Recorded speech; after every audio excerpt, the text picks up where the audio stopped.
नाही, आम्ही आत्ताच ACP साहेब इथं आले होते, त्यांच्याशी पण चर्चा केली. ते म्हणायचे इथं काही लोक चौफुल्यांवरती जाऊन बसले.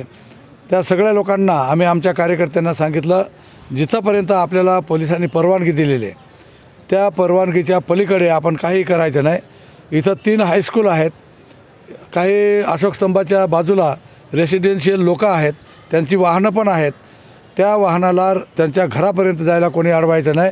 विद्यार्थी आहेत, त्या विद्यार्थ्याच्या परीक्षेला, त्याच्या अभ्यासाला किंवा जाण्या येण्याला कोणीही अडथळा करता कामा नये, हे आम्ही कडक वॉर्निंग दिलेली आहे आणि त्याची अंमलबजावणी संध्याकाळपर्यंत तुम्हाला दिसेल. आम्ही प्रत्येक तालुक्याची जबाबदारी त्या तालुक्याच्या कार्यकर्त्यांवर सोपवलेली आहे आणि कोणीही अशा प्रकारे नागरिकाला त्रास होईल, विद्यार्थ्याला त्रास होईल किंवा रहिवाशाला त्रास होईल असं कोणीही वर्तन करणार नाही, अशा प्रकारच्या आम्ही सूचना दिलेल्या आहेत. सरकारला जी मुदत देता आमचं म्हणजे असं माघारी इथून उठून जाणार नाही.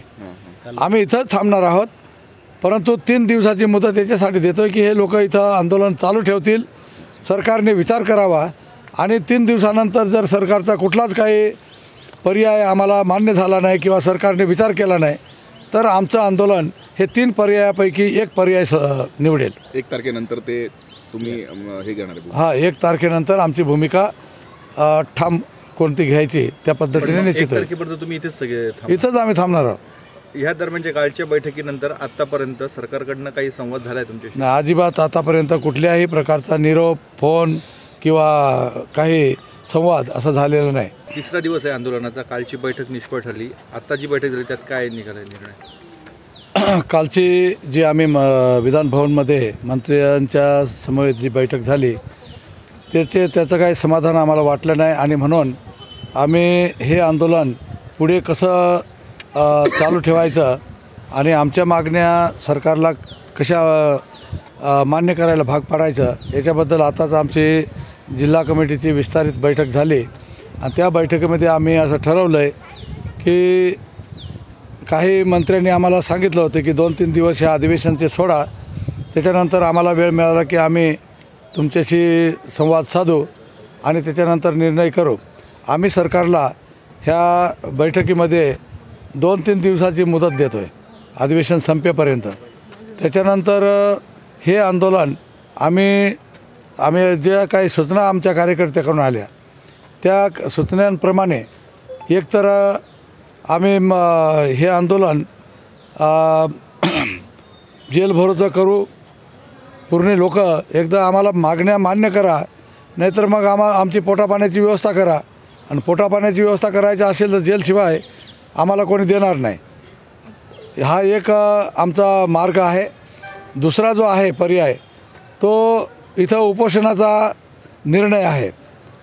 तर जर जेल भरो नाही झालं तो उपोषणाचा मार्ग स्वीकारायचा, अशा प्रकारचा दुसरा पर्याय त्याच्यासमोर आहे. आणि जर हे दोन्ही पर्याय बाजूला गेले तर तिसरा पर्याय परत एकदा मुंबईच्या दिशेने लाँग मार्च हा निघणार आहे. तर अशा प्रकारे आम्ही 3 पर्याय हे 2-3 दिवस म्हणजे 28 आपले आज 28, 29, 30 आपले 29-1 ह्या 1 तारखेपर्यंत हे 3 पर्याय आम्ही निवडलेले आहेत आणि सरकारला हा अवधी दिलेला विचार करायला आपल्यामार्फत सरकारला आवाहन करतो आहे की त्याने योग्य आणि ह्या सामान्य लोकांचा विचार करून याच्यावरती लवकरात लवकर निर्णय घ्यावा आणि हा प्रश्न इथं थांबवावा, लांबलेला प्रश्न थांबवावा, अशा प्रकारची आमची अपेक्षा आहे. ते आम्ही सांगतो आहे की कलेक्टरचं ऑफिस तिकडच्या बाजूला न्यायालय आहे, तो ट्रॅक मोकळा आहे आणि त्या ट्रॅकवरती कोणी गर्दी करायची नाही.